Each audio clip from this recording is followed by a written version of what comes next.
খাদিজা বলতেছে ফাতেমা তোমার বাবার সঙ্গে তোমার বিয়া হচ্ছে এই খবর তুমি জানো? কি হবে? ফাতেমা বলতেছে মা যখন আপনার বিয়ে হয়েছে তখন আমি কোথায় ছিলাম? মানে আপনার যখন বিয়ে, অনেক ছেলে কিন্তু বাবার বিয়া খায়। এক ছেলে বলতেছে আমি আমার বাবার বিয়ার সাথে ছিলাম। আরেকজন কি করে তুই তখন কোথায়? দ্বিতীয় বিয়া রে। এরকম নাই বাবার বিয়া খাইছে সন্তান খায় না। তো ফাতেমা বলতেছে নিজের মাকে মা আপনার যখন বিয়ে হয়েছে তখন আমি কোথায় ছিলাম? খাদিজা বলতেছে তোমার তখন জন্মই হয় নাই, তাহলে আমি জানবো কেমনে? অথচ আল্লাহ তাআলা কোরআনে বলেছেন আলাম তারা কাইফা ফাআলা রাব্বুকা বিআসহাবিল ফিল। ওই কাবা ঘর ধ্বংস করে আসা হস্তি বাহিনীকে কি আপনি দেখেছেন? আল্লাহ নবীকে আল্লাহ বলতেছেন ওই কাবা ঘর ধ্বংস করতে আসা হস্তি বাহিনী কি আপনি দেখেছেন? আল্লাহ নবী বলে আল্লাহ আমি তখন কোথায় ছিলাম? আল্লাহ বলে আপনার জন্মই হয়নি, তো জন্ম না হলে দেখবো কেমনে? এই কথার দ্বারা আল্লাহ বুঝাইছেন ওই হস্তি বাহিনীটা মুসলমানের জন্য, নবীর জন্য, আমাদের সকলের জন্য অত্যন্ত গুরুত্বপূর্ণ একটা ঘটনা। জোরে করেন কথা ঠিক কিনা? তো এখন খাদিজার জীবনে একটা গুরুত্বপূর্ণ ঘটনা ফাতেমার সাথে বলতেছেন যে মা আমার যখন বিয়ে হয়েছিল বিয়ের খবর তুমি জানো? ফাতেমা বুঝবার পারলো কথাটার মধ্যে গুরুত্ব আছে। আচ্ছা মা আমি তো তখন ছিলাম না, কিন্তু বিয়ার খবর কি? খাদিজা বলতেছে তোমার বাবা তখন আমার বাড়িতে রাখালির চাকরি করত। তোমার বাবা আমার বাড়িতে রাখালির চাকরি করত। সঙ্গে সঙ্গে ফাতেমা দৌড়ে এসে মায়ের মুখটা চেপে ধরে বলতেছে মা খবরদার আমার বাবা সম্পর্কে এরকম বাজে কথা বলবেন না। আল্লাহ রাসূল বলেছেন ছেলেদের চাইতে মেয়েরা বাবাকে বেশি দয়া করে। মায়ের বিরুদ্ধে আপনি বলেন মেয়ে কিছুই বলবে না, কিন্তু বাবার বিরুদ্ধে বলা শুরু করেন সঙ্গে সঙ্গে মেয়েটা কিন্তু আর স্থির থাকতে পারবে না। এই জন্য আল্লাহ নবী বলেছেন রে বাবারা, যে মেয়ে তোমাদেরকে বেশি দয়া করে সেই মেয়েকে তোমরাও বেশি দয়া করবে। সুবহানাল্লাহ কর না গা। হ্যাঁ, বেশি দয়ার কথা আল্লাহ নবী বলেছেন। নবী যখন কোনো জায়গায় যেতেন তখন সর্বশেষে ফাতেমার কাছে যেতেন। কার কাছে? সর্বশেষে যাওয়ার সময় সবার শেষে ফাতেমার কাছে যেতেন। আবার কোনো জায়গা থেকে যখন আসতেন সর্বপ্রথম নবী ফাতেমার কাছে যেতেন। জোরে খান সুবহানাল্লাহ। হ্যাঁ, সব সময় যাওয়ার সময় শেষে, আসার সময় আগে। বলেন তো এর মধ্যে গুরুত্ব কি? গুরুত্ব আছে না নাই? আপনি যদি বাজার থেকে 1 কেজি মিষ্টি কিনেন, কিংবা হয়তো 10টা মিষ্টি কিনছেন কিংবা 20টা মিষ্টি কিনছেন, ওই মিষ্টির প্যাকেট এনে কিন্তু ছেলের হাতে দেওয়া যাবে না, দেওয়া লাগবে মেয়ের হাতে। আপনি দেখবেন, আমি দেখেছি তো, আমার দেখা, মেয়েটা মিষ্টির প্যাকেট খুলে দেখতেছে মিষ্টি হলো 6টা। ওই মানুষ গুনতেছে আব্বা মা আর ভাই, আব্বা মা আর ভাই। মানুষ কয়টা? 3টা না 4টা? কিন্তু ওই মেয়ে কিন্তু 4টা গুনতেছে না, সবসময় গুনতেছে আব্বা 2, মা 2, ভাই 2। 6 মিষ্টি 3 জনক দিয়ে দিছে। তখন আব্বা বলতেছে কেন মা তোরটা? তোমরা খালি আমার খাওয়া, তোমরা খালি আমার খাওয়া। আপনি ভুল করে ওই 6 মিষ্টি ছেলের হাতে দেন। ছেলে প্যাকেট খুলে কিন্তু বাপ মা বোনের দিকে তাকাবি না, ওই খালি খেয়াল করবি 6টা দিয়ে আমার প্যাকেট কতটুকু হবে। ওই 4টা ইঙ্কার ধরিছে আর 2টা একবার মুকুট মারছে, 2টাই। বাপ বলতেছে কেন হামাকে আর বাজারে মিষ্টি নাই, এই 6টা কিনছেন কেন? এইটা হলো ছেলেদের চরিত্র। আর মেয়েদের চরিত্র হলো আর নিজে খায় না, বাপ মাকে খাওয়াবার চাই। জোরে কর কথা ঠিক কিনা? এই জন্য মেয়েদেরকে ঠকাবেন না।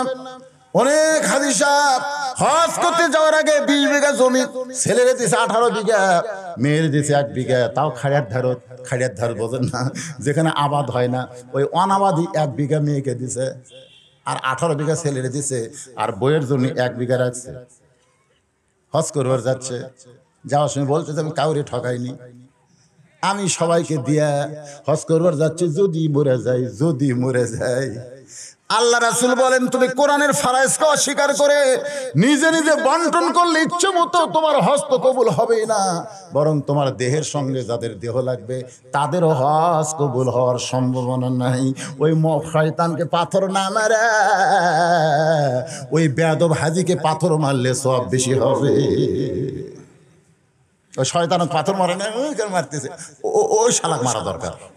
যাই কোরআনের ফরজকে নিজের ইচ্ছা মতো ছেলের 18 বিঘা, মেয়ের দিয়েছে 1 বিঘা। আপনি বলেন তো ছেলে যদি পায় 18, মেয়ে পাবে কত? 9 বিঘা পাবে, বাবার সম্পত্তিকে 9 বিঘা পাবে। এরকম অনেক আছে মেয়েরে ঠকায়। আল্লাহ নবীর বিবি খাদিজা বলতেছেন, ফাতেমা তোমার বাবা আমার বাড়িতে যখন রাখাল ছিল, সঙ্গে সঙ্গে ফাতেমা মুখটা চাইপা ধরে বলতেছে, মা আমার বাবার সম্পর্কে বাজে কথা আপনি বলতে পারবেন না। তার মানে মেয়েরা বাবার কোনো কষ্টের কথাই স্বীকার করতে চায় না। খাদিজা বললেন, মা আগে শোনো, যখন রাখাল ছিল তখন আমি বেলকনির মধ্যে আরাম করতেছিলাম আমার দাসীকে নিয়ে। আমার দাসী তখন আমার চুল বিলাই দেয়, চুলের মধ্যে তেল দিয়ে দেয়। এমন সময় দেখি দুপুর বেলায় সমস্ত রাখালগুলো ঘরের মধ্যে আরাম করতেছে। খাদিজাতুল কুবরা চমকে গেল। হাজার হাজার উট দুম্বা মাঠে ময়দানে, আর সেই উট দুম্বাকে চড়ানো বাদ দিয়া রাখালগুলো দুপুর বেলায় ঘরের মধ্যে আরাম করে। রাখালের সর্দারকে তলব করলেন। রাখালের সর্দার খাদিজার সামনে দাঁড়ায় বলে, মালকিন এই দুপুর বেলায় আমারে ডাকলেন কেন? বলে, ডাকার কারণ হলো হাজার হাজার উট দুম্বা মাঠে ময়দানে, আর তোমরা দুপুর বেলা আরাম করো, ঘুম পাড়ো, তাহলে আমার উট দুম্বার খবর কি? রাখালের সর্দার বলে, মালকিন ও মালকিন, এমন একটা রাখাল আমরা পেয়েছি ভাগ্য গুণে, সুবহানাল্লাহ খান, এমন একটা রাখাল পেয়েছি ভাগ্য গুণে। আপনার উট দুম্বা দেখতে 100 রাখাল দিয়েও কন্ট্রোল করা যায় না। আর ওই রাখাল যখন চাকরিতে জয়েন করেছে, ওই রাখালের চেহারা দেখে কথা শুনে আপনার উট দুম্বাগুলো সব ভদ্র হয়ে গেছে। চেহারা দেখে আর কথা শুনে, কথা। খাদিজা কয়, জন্তু জানোয়ার কোনোদিন মানুষ রাখালের বাধ্য হয়? এই গাঁজাখুরি গল্প, গাঁজাখুরি। রাখালের সর্দার বলে, বিশ্বাস যদি না হয় তাহলে আপনি তদন্ত করে দেখতে পারেন, তদন্ত করে দেখতে পারেন, কিংবা তদন্ত কমিটি করতে পারেন। আপনি মালকিন, আপনাকে তদন্ত করতে কেমনে বলবো? আপনি তদন্ত কমিটি করেন। আমাদের বাংলাদেশে এরকম তদন্ত কমিটি আছে না নাই? খাদিজা বলতেছে, কাকে তদন্ত করতে পাঠাবো? সে যদি রাখালের শত্রু হয়, সে যদি রাখালের শত্রু হয়, কাকে? আলেমদের তদন্ত কমিটি করব। সে যদি আলেমের শত্রু হয়, আমাদের বাংলাদেশে চোরের তদন্ত নাই, কোন ডাকাতের তদন্ত নাই, অনেক ইমাম মুয়াজ্জিনের তদন্ত কমিটি আছে। ধরে কোন ঠিক কিনা? ইমাম সাহেব মসজিদের মধ্যে কি কয়, কি ওয়াজ করে, সেইটার তদন্ত হচ্ছে। ইমামের দাড়ি এক মুষ্টির নিচে না উপরে, তার তদন্ত হচ্ছে। একজন ওই দূরে থেকে মানে ইমামের দাড়ির দিকে, ইমামের দাড়ি এই এক মুষ্টির নিচে না উপরে, এই দাড়ি। তো বলতেছে, ভাই এটা কি দেখতেছে? বলে, আল্লাহ রাসূল বলেছে কম পক্ষে এক মুষ্টি দাড়ি রাখা লাগবে। তো হুজুরের দাড়ি তো ছোট দেখা যায়। তখন বলতেছে, তোর দাড়ি আমার নাই, তাই বলে হুজুরের থাকা লাগবে না? আজকে সভাপতি সাহেবের নাই, তাই বলে প্রধান বক্তার থাকা লাগবে না? আপনারাই কর। খালি যদি আমি আমার ওই সোহান ভাইয়ের মতন কামিয়া সেবা শুরু করতাম, একটাও আপনার থাকতেন না। না না না না, এই দাড়ি কামা বক্তার ওয়াজ শোনা যাবে না, দরকার কথা ঠিক। কিন্তু সভাপতি দাড়ি কামান থাকলে অসুবিধা নাই, প্রধান অতিথির দাড়ি না থাকলে কোনো অসুবিধা নাই, কিন্তু প্রধান বক্তার তদন্ত আছে। জোরে খান কথা ঠিক কিনা? খালি যদি একটু ছোট হয়, খালি ছোট হলেই কবি ওরে সুল্লু বক্তা, দেখছেন? জোরে গেলে বল দাওয়াত পাশে, আসতে গেলে কই কথায় খাওয়া গেছে। বর্তমানে আলেমদের এরকম তদন্ত আছে। জোরে খান আছে না নাই? হুজুর জোরে যাচ্ছে, কই সামনে পাড়ার দাওয়াত পাচ্ছে, তাছাড়া এত জোরে যায় কে? আসতে গেলে কয় পিছনে পাড়াত কথায় খাওয়া খাচ্ছে রে, লোল বাইর পারতেছে না। এখন আপনারা বলেন, এরা কি আলেমের শত্রু নয়? এরকম শত্রু নয়। এদেরকে যদি তদন্ত কমিটির সদস্য করা হয়, তাহলে আলেমদের পক্ষে কোনোদিন তারা ভালো রিপোর্ট দিবে না। খাদিজা বলতেছে, কোনো তদন্ত কমিটি নয়, আমি নিজেই তদন্ত করতে চাই। মা খাদিজাতুল কুবরা নিজেই তদন্ত করতে গেছে। তদন্ত করতে গিয়ে দেখে সূর্যের তাপে পাহাড় পোড়া গন্ধ আসতেছে, সূর্যের তাপে বালু গরমের একটা গন্ধ আসতেছে, পোড়া পোড়া। কিন্তু তাকায় দেখো, ওই রাখাল দাঁড়িয়ে আছে, ওই রাখালের গায়ে সূর্যের রোদের কোনো চিহ্ন না। খাদিজাতুল কুবরা চিন্তা করে, কে ছায়া দিল এ রাখালকে, কে ছায়া দিল? আর একটু নিকটে গিয়ে তাকায় দেখে এক খণ্ড মেঘ ওই 25 বছর রাখালের মাথার উপরে ছায়া দেয়। খাদিজা বলে, ফাতেমা তোমার বাবাকে আমি স্বামী হিসেবে কেমনে গ্রহণ করলাম শোনো। আমি আশ্চর্য হয়ে গেলাম। কিছুক্ষণ পরে দিকে রাখাল বসলো, ওই ম্যাকটা নিচের দিকে চলে আসলো। আমি আরো একটু করে গেছি এই মাত্র। এমন সময় তোমার বাবার মাথার চুল দাড়ি নড়তেছে। সেই চুল দাড়ি নড়ার বাতাস আমার নাকের ভিতরে, ও যেন বাতাস নয়, মিষ্কাম্বরের সুগন্ধ আসতেছে। দুনিয়ার কোনো বাতাস নয়, এই বাতাস যেন আল্লাহ জান্নাতের দরজা খুলে দিয়েছে। আমি আর একটু নিকটে গেলাম, আস্তে আস্তে নিকটে গিয়ে দেখি 25 বছরের রাখাল। উট দুম্বা কেন বাধ্য, খাইতে বললে খায়, যাবার করলে চলে যায়। আমি রাখালের মুখের দিকে তাকায় দেখি 400 গ্রহ তারা, তারি নূরের ইশারা, নইলে যে অন্ধকারে ডুবিত এই ধরনী। সবাই বলেন নবী মোর পরশমণি, নবী মোর সোনার খনি, নবী নাম ভাবে যে জন সেই তো দোজা। সে নামে সুর ধরিয়া পাখি যায় গান করিয়া, সে নামে সুর ধরিয়া পাখি যায় গান করিয়া, সে নামে আকুল হলো, সে নামে আকুল হলো মওলায় আমার কাদের গনি। নবী মোর পরশমণি, নবী মোর সোনার খনি, নবী নাম ভাবে যে জন সেই তো দোজা হানের ধ্বনি। নিদানে আখেরাতে তরাইতে পুলসিরাতে, কান্ডারি হইয়া নবী পার করিবেন সেই তরণী। আলহামদুলিল্লাহ। খাজিয়াতুল কুবরা এক দৌড়ে বাড়িতে চলে এসে দরজা বন্ধ করে দেয়। যেই দাসী মাথার চুল আশ্রয় দিচ্ছিল সেই দাসী বলে, মালকিন রাখালের তদন্ত করতে গেলেন, তদন্তের রিপোর্ট না দিয়ে দরজা কেন বন্ধ করে দিলেন? খাদিজা বলে, দাসী রে, তদন্তের রিপোর্ট হলো রাখালের চাকরি ক্যান্সেল করে দিলাম। রাখালের চাকরি ক্যান্সেল, এক ছোট বাচ্চা না বুঝা গায় সুবহানাল্লাহ। আসলেই তো তাই, রাখালের চাকরি ক্যান্সেল করে দিলাম। দাসী মূর্খ মানুষ না বুঝে কানতে কানতে আবু তালেবের কাছে গিয়ে বলে, মুরব্বী আপনার এতিম ভাতিজাকে কেমন ভাবে লালন পালন করলেন, আজকে খাদিজা কি দেখলো রাখালের চাকরিতে ক্যান্সেল হয়ে গেল, চাকরি ক্যান্সেল। আবু তালেব নবীর ঘরে গিয়ে দেখে 25 বছরের যুবকের দর দর করে পানি পড়তেছে। আবু তালেব বলে, বেটা কি অপরাধ করলি, খাদিজা রাখালের চাকরি ক্যান্সেল করে দিল। নবী কান্দের বলে, চাচা আমি কোনো অপরাধ করিনি, কি কারণে ক্যান্সেল করলো আপনি খোঁজ নেন। আবু তালেব খাদিজার বাড়িতে এসে দেখে সুন্দর করে খাদিজা একটা চেয়ার সাজায় রাখছে। খাদিজা জানে যে আবু তালেব তো অবশ্যই আমার বাড়িতে আসবে। যেই মাত্র ঘরের মধ্যে খাদিজা হাতটা ধরে বলে, চাচা মেহেরবানি করে আপনি একটু চেয়ারে বসেন। আবু তালেব বলে, মা আমার এতিমকে চাকরি থেকে ক্যান্সেল করে দিয়া আমার চেয়ারে বসাই বাপ, আমি আমার এতিমকে এত ভালোবাসি, আমি চেয়ারের মধ্যে বসতে পারবো না।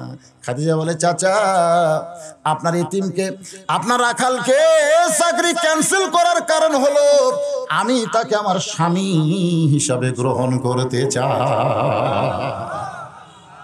এখন বলতে খাদিজাতুল কুবরা বলে, রাসূলুল্লাহ অন্ধকার কবর যখন আমার সামনে হাজির হয়ে গেল, আমি লক্ষ্য করে দেখলাম যেই কবরে কোনো বাতি নাই, যেই কবরে কোনো দরজা নাই, জানলা নাই, সে অন্ধকার কবরে।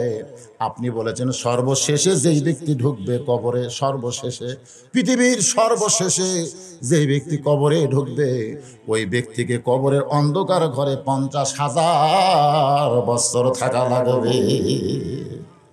কত বছর? 50,000। সর্বশেষে, সর্বশেষে যেই ব্যক্তি মারা যাবে তাকে কবরের ওই অন্ধকার ঘরে 50,000 বছর থাকা লাগবে।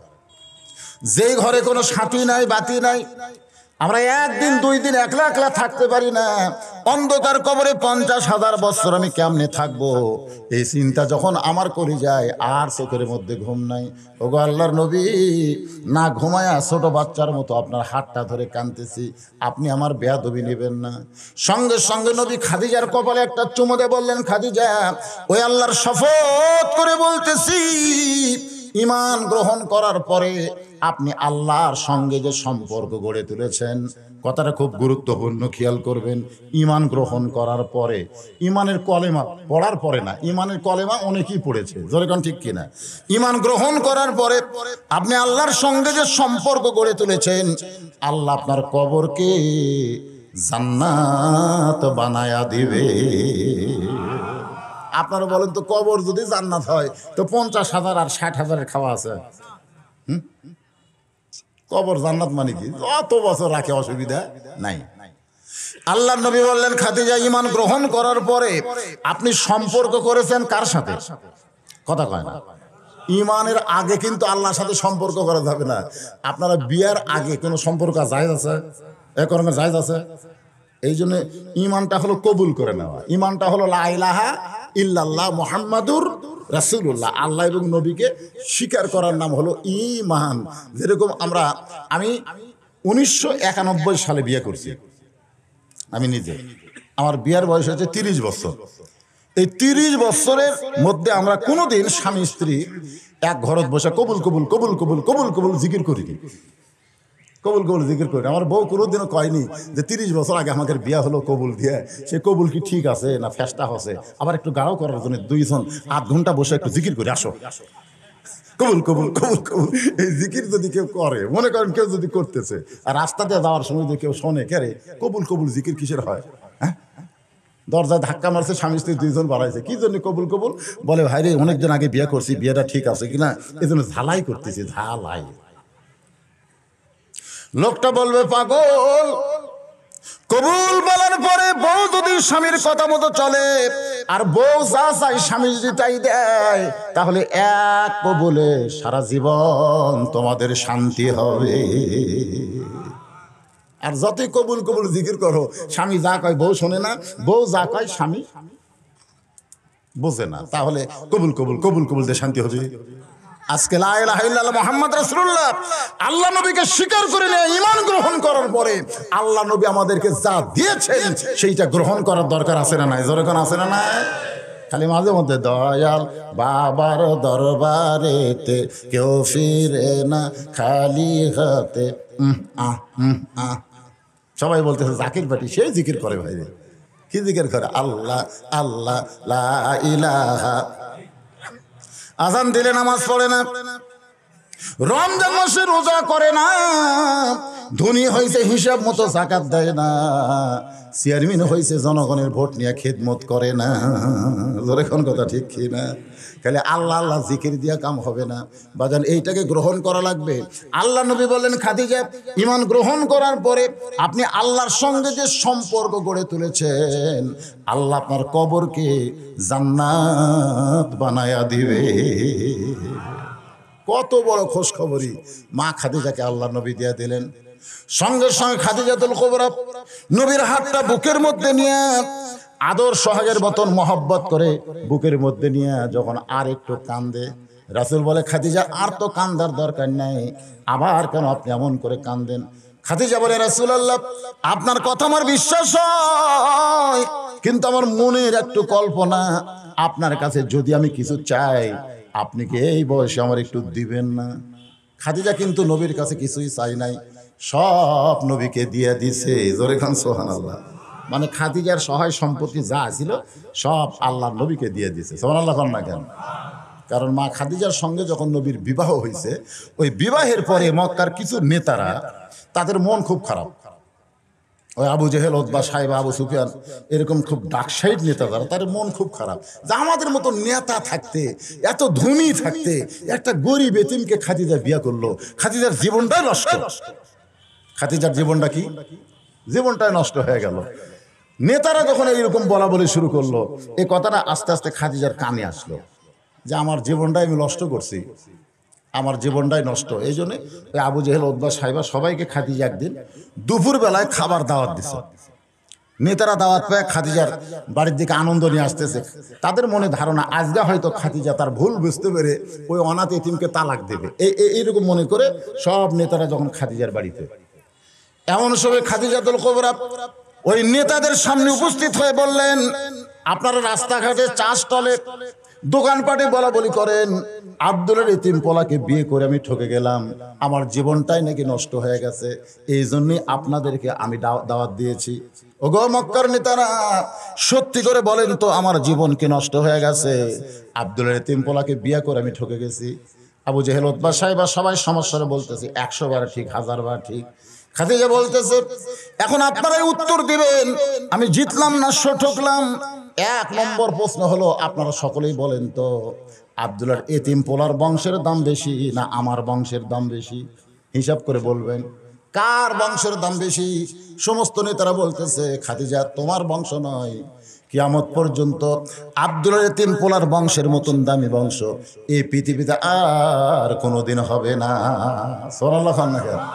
খাদিজা বলতেছে তাহলে আপনারাই চিন্তা করেন, উচ্চ বংশের একজন ছেলে আমার স্বামী আর নিম্ন বংশের মেয়ে হলাম আমি তার বিবি, এদিক দিয়ে কে জিতলো কে ঠকলো? সমস্ত নেতারা বলতেছে খাদিজা এই দিক দিয়ে তো আপনি জিতে গেছেন। খাদিজা বলতেছে আমার 2 নম্বর প্রশ্ন হলো আপনারা বলেন তো আমার চেহারা সুন্দর না আব্দুল্লাহর এতিম পোলার চেহারা সুন্দর? 2 জনের দিকে তাকায় বলবেন কার চেহারা কেমন সুন্দর। সমস্ত নেতারা চিল্লায় বলে খাদিজা শুধু তোমার চেহারা কেন, পৃথিবীর সমস্ত সৌন্দর্য যদি এক পাল্লায় দেওয়া হয় আর আব্দুল্লাহর এতিম পোলার চেহারা যদি অন্য পাল্লায় দেওয়া হয়, সমস্ত চেহারার চাইতে আব্দুল্লাহর এতিম পোলার চেহারা সুন্দর হবে। খাদিজা বলে দেখো তো তাহলে একজন সুন্দর স্বামী পাইলাম, আমি অসুন্দরী বউ হইয়া এদিক দিয়ে আমি জিতলাম না আব্দুল্লাহর এতিম পোলা জিতলো? সবাই বলতেছে এদিক দিয়ে তো তুমি জিতে গেলা। এবার খাদিজা বলতেছে আমার 3 নম্বর প্রশ্ন হলো তোমরা বলো তো আমার বয়স বেশি না আব্দুল্লাহর এতিম পোলার বয়স বেশি? সবাই বলতেছে তুমি হলো 40 আর আব্দুল্লাহর এতিম পোলার বয়স হলো মাত্র 25। এখন বলে দেখো তরতাজা একটা যুবক আমার মতন 40 বছরের বিধবাকে বিয়ে করেছে, এদিক দিয়ে আমি জিতলাম না আব্দুল্লাহর এতিম পোলা জিতেছে? সবাই বলতেছে এদিক দিয়ে খাদিজা তুমি জিতে গেছো, বয়স্ক মহিলা হয়ে যুবক স্বামী পাইছো। খাদিজা বলতেছে তাহলে যে দিক দিয়ে যাই সেদিক দিয়ে আমি জিতলাম, তাহলে ঠকলাম কোন দিক দিয়ে? সমস্ত নেতারা বলতেছে ঠকা চিন্তা করেছি, তোমার এত সম্পদ আর তুমি একটা এতিম অনাথকে বিয়ে করলা। খাদিজা বলতেছে অনাথ এতিমকে আমি বিয়ে করেছি, আজকে আমার সমস্ত সম্পদ তোমাদের সামনে এতিমের পায়ে দিয়া দিলাম। লিল্লাহি তাকবীর। আমার যা আছে আমি আজ থেকে সব দিয়ে দিলাম। এখন কে ধনী? এখন কও আমি যদি সব তার নামে লেখা দিয়ে দিই, এখন আমি হলাম ফকুন্নি আর আব্দুল্লাহর বেটা হলো ধনী, তাহলে কে কে কে জিতল? একটা ধনীর ঘরে ফকুন্নি বউ হলো। সমস্ত নেতারা মুখ কেলায় ঘর থেকে বার হয়ে যায়। এই জন্যে খাদিজা সাধারণ কোনো নারী না, তার ডিগ্রি হলো খাদিজাতুল কুবরা। জোরে বলেন সুবহানাল্লাহ। খাদিজা বলতেছে রাসূলুল্লাহ আপনার কথা আমার বিশ্বাস হয়, অন্ধকার কবর আল্লাহ আমার জান্নাত বানাই দিবে, কিন্তু আপনার কাছে যদি আমি কিছু চাই আপনি কি আমার দিবেন না? সঙ্গে সঙ্গে নবী 3 বার বললেন নাউজুবিল্লাহ নাউজুবিল্লাহ নাউজুবিল্লাহ 3 বার। কয়বার? এখানে কিন্তু আমাদের শিক্ষা দিতে হবে। কি শিক্ষা? এখানে নবী নাউজুবিল্লাহ বলার কারণ হলো আল্লাহ ছাড়া অন্য কারো কাছে চাওয়া যাবে। আমি প্রথম 11 সালে যখন হজ করতে গেছিলাম, আমরা তো চাই না, আমরা কবর জিয়ারত করি, এরকম জিয়ারত করি না ভাই, আল্লাহর কাছে জিয়ারত করি। তো কবরের পাশে গিয়ে দোয়া দোয়া করে আল্লাহুম্মা আমিন। তা আমি নবীর রওজার পাশে গিয়ে কেবল হাত তুলছি এরকম করে। অভ্যাস আছে তো, যত বড়ই বক্তা হই আর হুজুর হই একটা অভ্যাস নাই? তো অভ্যাসে নবীর কবরের পাশে গিয়ে রওজার পাশে গিয়ে কেবল হাত তুলছি। ইতিমধ্যে মদিনার পুলিশ এসে আমার হাতের উপর লাঠি দিয়ে ঠেলা দিয়ে মানলো কুল্লু হারাম মানলো। আমি মনে মনে করি তুই একটা সাধারণ পুলিশ রে, আর আমি হলাম কত বড় বক্তা। তুই একটা পুলিশ হয়ে আমার হাতের উপর লাঠি মারিস, এটা আমি মনে মনে করি। কিন্তু আমার ইমান বলতেছে তুমি যত বড় ইমান হও, তুমি যত বড়ই বক্তা হও, এই পুলিশের চাইতে তোমার ইমান দুর্বল। কারণ এই পুলিশের বিশ্বাস হাত তুলতে হবে কেবলমাত্র কার কাছে? ইয়্যাকা না'বুদু ওয়া ইয়্যাকা নাস্তাঈন। কে একসাথে এইদিকে এশার নামাজের আযান একসাথে হয় না, এইদিকে একটা হয়ে গেল আবার শুরু করলো রে বাবা। আর মাইকের সাউন্ড মনে একটু বাড়াছে মনে হচ্ছে, একটু বাড়াছে। আপনারা কি আমার কথা বুঝতে পারতেছেন? হ্যাঁ, আচ্ছা ঠিক আছে, বুঝতে পারলেই হলো। লা ইলাহা ইল্লাল্লাহ, লা ইলাহা। যারা দাঁড়িয়ে আছেন আপনারা বসেন, জায়গা আছে বসেন। আপনি যদি সারা জীবন দাঁড়িয়ে থাকেন আপনার কোনো সওয়াবের খবর নাই, আর 1 ঘন্টা বসেন 60 বছর নফল ইবাদতের সওয়াব আল্লাহ দিয়ে দিবে। ধরে কোন সুবহানাল্লাহ। এই জন্য কোরআনের মাহফিলে দাঁড়া থাকবো না, বসবো। বসা লাগবে, বসাটাই আদব। আদব হচ্ছে বসা। যারা আসবেন আসার পরে দাঁড়িয়ে না থেকে আপনারা বসবেন। নবী বললেন খাদিজা নাউজুবিল্লাহ নাউজুবিল্লাহ নাউজুবিল্লাহ 3 বার। নাউজুবিল্লাহ বলার কারণ হলো নবী বুঝাইলেন একমাত্র আল্লাহ ছাড়া অন্য কারো কাছে চাওয়া যাবে, জোরে কোন চাওয়া যাবে নাকি? খাদিজা বললেন হে রাসূলুল্লাহ, আপনি হলেন ভিতরের জ্ঞানী আর আমি খাদিজা হলাম বাহিরের জ্ঞানী। আপনি শুধু ভিতরের জ্ঞান অর্জন করেছেন, বাহিরের কোনো জ্ঞান আপনার নাই। আসলে আমাদের নবীকে আল্লাহ তাআলা এমন জ্ঞান দিয়েছেন, মা ইয়ান্তিকু আনিল হাওয়া ইন হুয়া ইল্লা ওয়াহয়ুন ইউহা। মানে নবী আল্লাহ যেটা বলেন নবী সেটাই বলে। ধরে কোন সুবহানাল্লাহ। নবী নফসের খাইশে পড়ে ইচ্ছা মতো একটা কথাও বলেনি। এই জন্য নবীর প্রত্যেকটা কথাই হলো আল্লাহর ওহী। ধরে কোন সুবহানাল্লাহ। তো নবী শুধু ভিতরের জ্ঞান জানে, বাহিরের জানে না। খাদিজা বলে রাসূলুল্লাহ, আপনার কাছে যা চাবো তা যদি আল্লাহর না থাকে তাহলে আল্লাহ কেমনে দিবে? আপনার কাছে আমি যা চাবো তা যদি আল্লাহর না থাকে তাহলে আল্লাহ কেমনে দিবে? নবী বলতেছেন খাদিজা আল্লাহর নাই এই কথা মুসলমানের বলাও জায়েজ নাই, আল্লাহর নাই এ কথা কেমনে বলো? খাদিজা বলতেছে হুজুর তাহলে আপনার উপর যে সূরা ইখলাস নাজিল হলো এর ভিতরেই তো আল্লাহর অনেক কিছুই নাই। লাম ইয়ালিদ ওয়া লাম ইউলাদ ওয়া লাম ইয়াকুল লাহু কুফুয়ান আহাদ। আল্লাহর সমকক্ষ কেউ নাই। আল্লাহর কোনো সন্তান, কথা কয় না। আল্লাহর কোনো বাপ মা নাই। আল্লাহর মৃত্যু, আল্লাহর বউ, তো অনেকগুলোই তো আল্লাহর নেই। আমাদের আছে কিন্তু আল্লাহর নেই। এদিক দিয়ে আল্লাহ স্বয়ং সম্পন্ন হওয়ার পারল না। আল্লাহর মৃত্যু নাই রে। মৃত্যুর কি মজা সেটা বুঝবে মুসলমান। জোরে কোন কথা ঠিক কিনা? মৃত্যুর কিন্তু একটা মজা আছে। যখন কোরআনের এই আয়াতটা আমি পড়ি, ইন্নাল্লাযীনা ক্বালু রাব্বুনাল্লাহু সুম্মা ইসতাকামু তাতানাজ্জালু আলাইহিমুল মালায়েকা আল্লা তাখাফু ওয়া লা তাহজানু ওয়া আবশিরু বিল জান্নাতিল্লাতী কুনতুম তুআদুন। নিশ্চয় যারা আল্লাহকে রব বলে স্বীকার করে এর প্রতি যারা অটল থেকেছে, আল্লাহ যা করতে বলেছে তাই করেছে, আল্লাহ যেটা নিষেধ করেছে সেটা করে নাই, এর প্রতি যারা ইস্তেকাম থেকেছে, আল্লাহ বলেছেন তারা যখন মৃত্যুর বিছানায় শায়িত হবে, আমাদের সকলের সামনে মৃত্যু আছে না নাই? এই মৃত্যুর বিছানায় আমরা যখন শায়িত হব ওই সময় আল্লাহ তাতানাজ্জালু আলাইহিমুল মালায়েকা, আল্লাহ তার জন্য রহমতের ফেরেশতা নাজিল করবেন। সুবহানাল্লাহ। আপনারা কি বোঝেন? আমরা বুঝি মৃত্যুর সময় একটা ফেরেশতা আসবে, তার নাম হলো আজরাইল, যার কোনো দয়া মায়া নাই, ঠিক কিনা বলেন? যার কারণে আমরা এবার গজল গাই, এবারের মতো ফিরে যাও রে আজরাইল। আজরাইলকে আমরা ফিরে যেতে বলি কারণ আজরাইলের কোনো দয়া নেই, কি নাই? কিন্তু আল্লাহ বলতেছেন তাতানাজ্জালু আলাইহিমুল মালায়েকা, আমি ফেরেশতা নাজিল করে তাদের সামনে দুনিয়ার সবচাইতে আপন বন্ধুর চেহারায়, আপনার সবচাইতে আপন বন্ধু যাকে আপনি বিশ্বাস করেন, যাকে আপনি ভালোবাসেন, সেই বন্ধুর চেহারায় দুটো ফেরেশতা আপনার কাছে দাঁড়িয়ে থাকবে। জোরে করে সুবহানাল্লাহ। এরা কিন্তু যারা জীবিত আছে তারা কিন্তু দেখতে পাবে না, কিন্তু আপনি যে মরে যাচ্ছেন আপনি দেখতে পাবেন। যারা মরে যাবে তারা কিন্তু আজরাইলকে দেখবে। ও আশেপাশে কিন্তু আমরা বসে থাকবো, আমরা কিন্তু আজরাইল দেখে পাবো না। জোরে কোন কথা ঠিক কিনা? তাহলে কি বোঝা গেল? ওই সময় মৃত্যু ব্যক্তি যারা হবে, মৃত্যু মুমূর্ষ, তাদেরকে আল্লাহ ওই দুই ফেরেশতা বন্ধুর চেহারায় দেখাবে। ওই দুই ফেরেশতা এসে একজন তার মাথায় হাত বুলাবে, একজন তার সিনার উপরে হাত বুলাবে।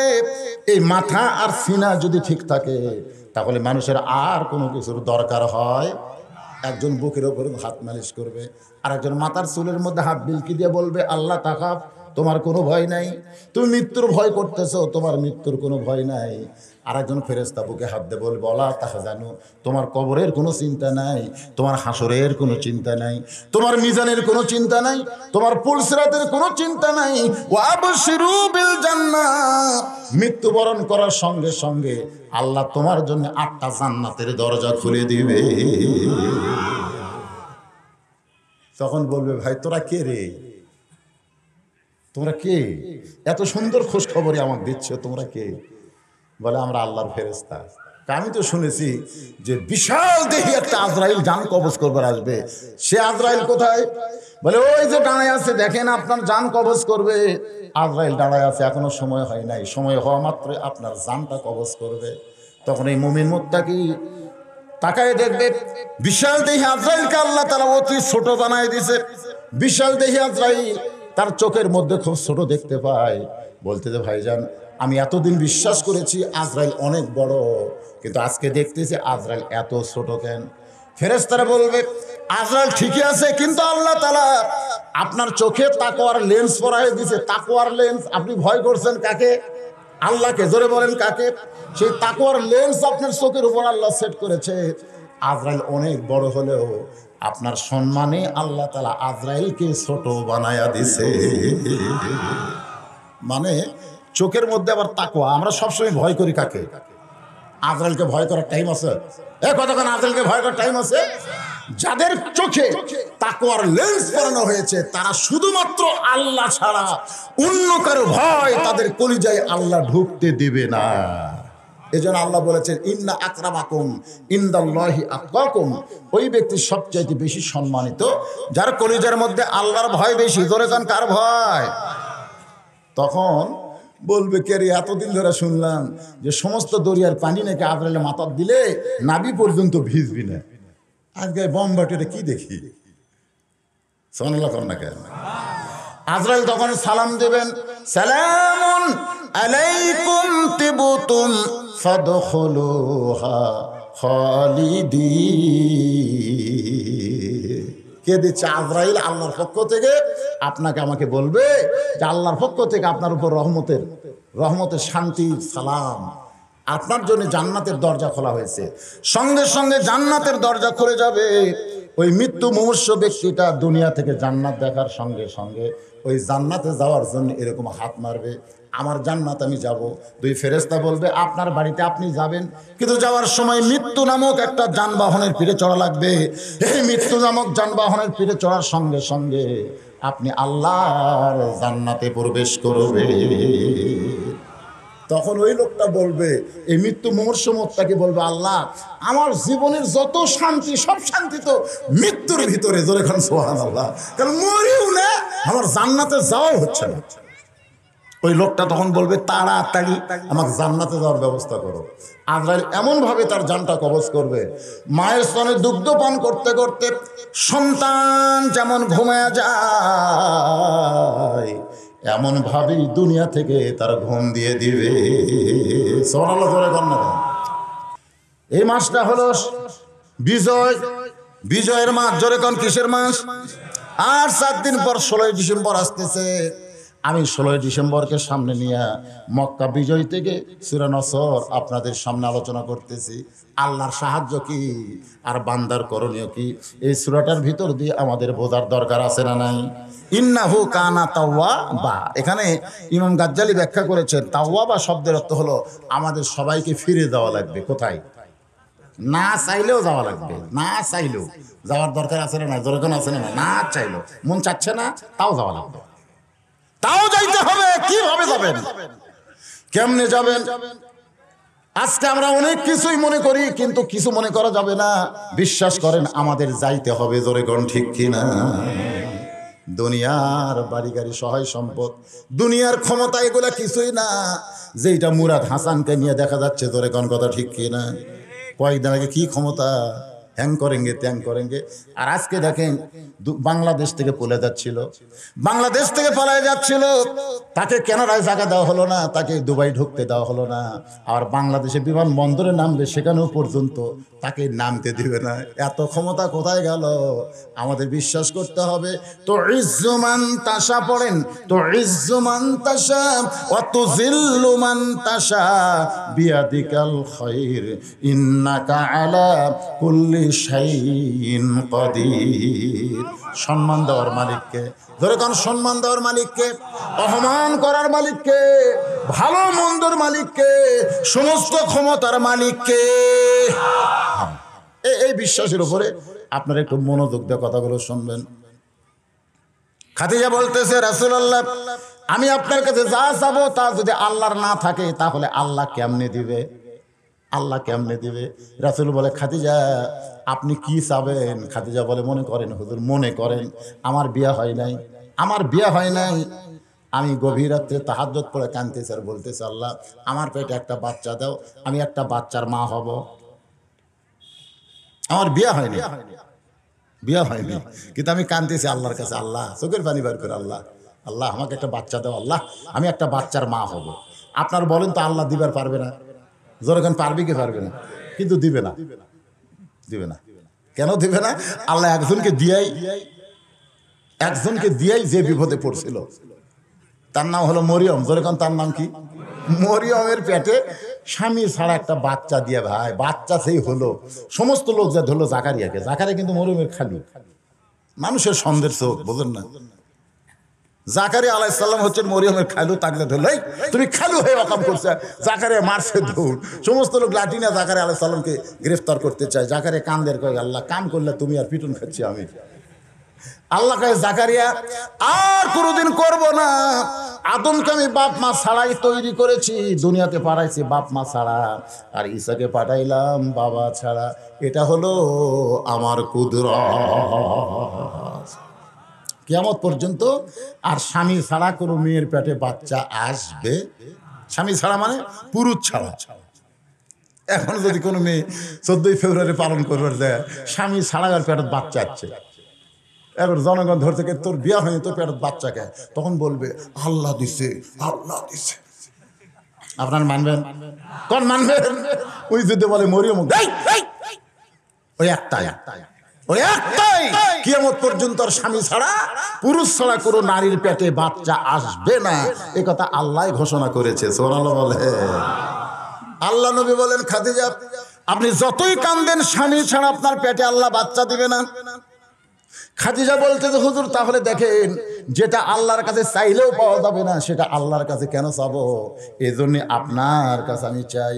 নবী বললেন, খাদিজা কি চাবেন? বলে, 1 নম্বর চাওয়া হলো ওই গাড়ে হীরার মধ্যে আপনি যে দীর্ঘদিন সাধনা করেছেন জুব্বা পরে, ওই গাড়ে হীরার মধ্যে দীর্ঘদিন সাধনা করেছেন যেই জুব্বা পরে, যেই জুব্বা পর অবস্থায় ফেরেশতা জিবরাইল আপনার কাছে কোরআনের 5টা আয়াত নাজিল করেছে, আপনি যখন পড়তে চান নাই, জিবরাইল আপনাকে বুকের মধ্যে নিয়ে ঠাসি মারছে, আল্লাহর কুদরতি তাওয়াজ্জু আপনার উপর নাজিল হয়ে আল্লাহ পাক আপনার জবান খুলে দিয়েছে।